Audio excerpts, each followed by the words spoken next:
idealism prevails. Make the world a better place.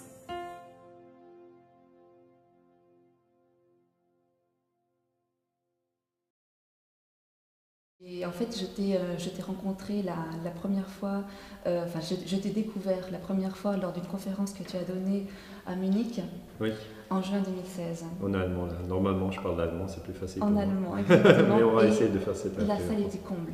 Ouais. Et c'était une ambiance incroyable. En fait, on sentait vraiment que ce que tu disais trouvait vraiment une résonance dans le public. Et dernièrement, j'ai appris que tu avais donné également une petite conférence à Paris devant une cinquantaine de personnes. Et la première chose que tu as dit à propos de cette conférence, c'était que les réactions du public français sont complètement différentes. Tu es habitué à avoir des salles combles en Suisse, en Autriche, en Allemagne. On sent que ce que tu dis est très important et a une résonance dans le monde germanophone. Pourquoi ce désert français? Pourquoi cette exception française encore une fois? C'est vrai ce que tu dis. Hier, j'ai eu une présentation ici à Vienne et il y en a eu, je pense, 300 personnes qui étaient là. Il y avait un intérêt. Les gens ils s'intéressent pour cette soi-disant guerre contre le terrorisme. Et ils se posent la question, ici en Autriche, mais aussi en Suisse et en Allemagne, si c'est vraiment la vérité que les politiciens rencontrent, si vraiment les médias ils nous donnent les faits. Est-ce que la guerre contre la Libye, contre la Syrie, contre l'Afghanistan, est-ce que c'est justifié? Est-ce que c'est vrai qu'il faut faire la guerre? Voilà, c'est la question qui se pose. En Allemagne, il se pose la question en Suisse aussi, en Autriche aussi.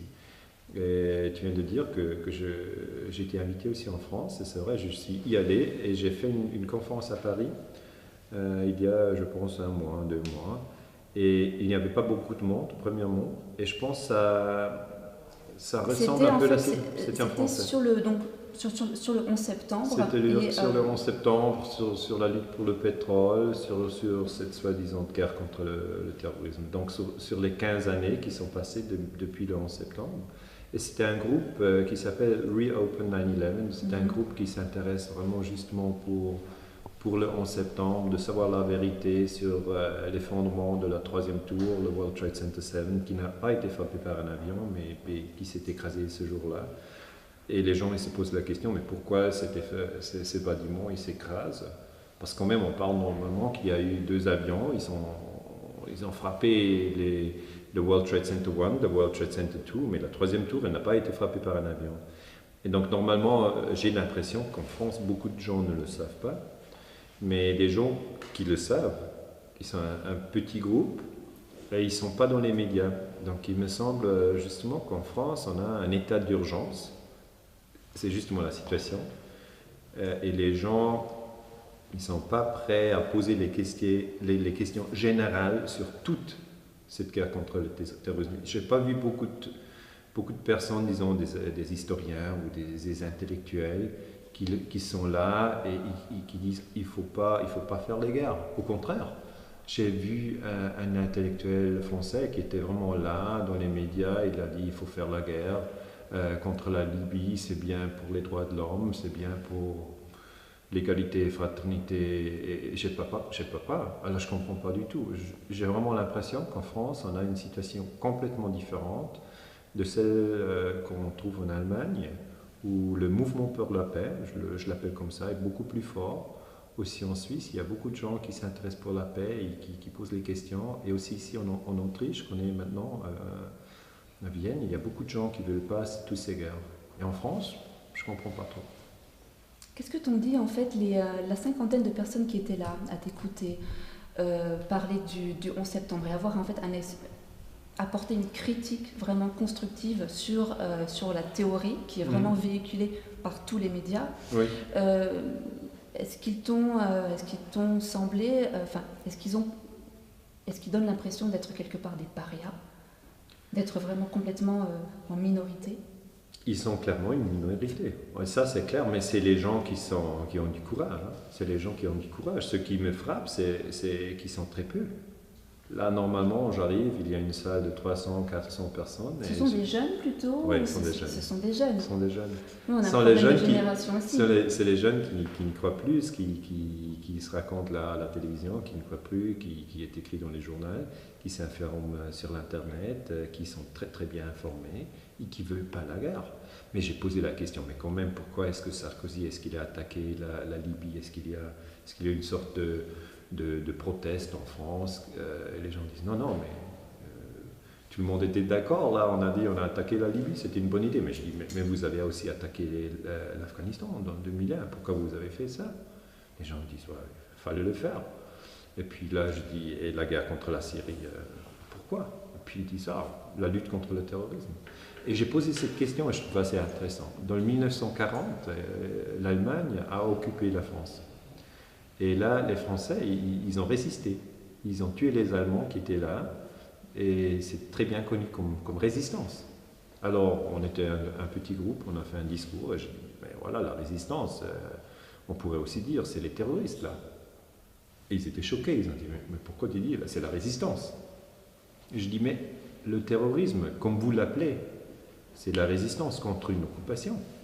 Donc si, dans le 2003, on a eu les Américains et les Britanniques qui ont attaqué l'Irak, qui ont occupé le pays, c'est un peu comme l'Allemagne occupe la France en 1940, Deuxième Guerre mondiale.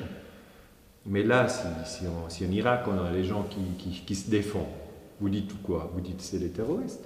Vous dites si quelqu'un est là, il tue les Américains, c'est des terroristes.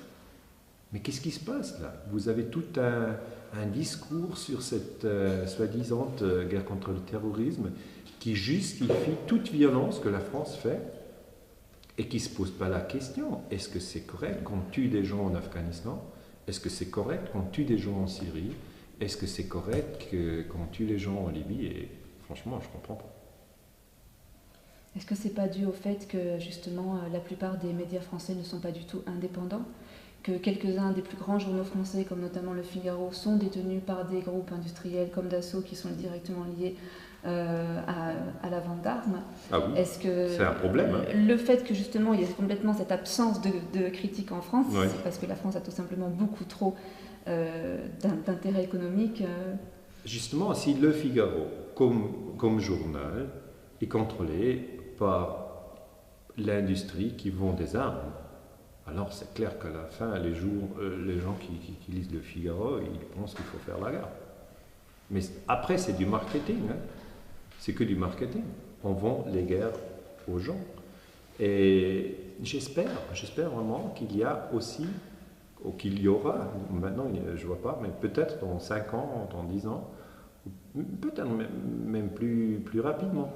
Il y a des gens qui disent, je ne suis pas d'accord avec cette guerre contre le terrorisme, c'est pas juste, il ne faut pas...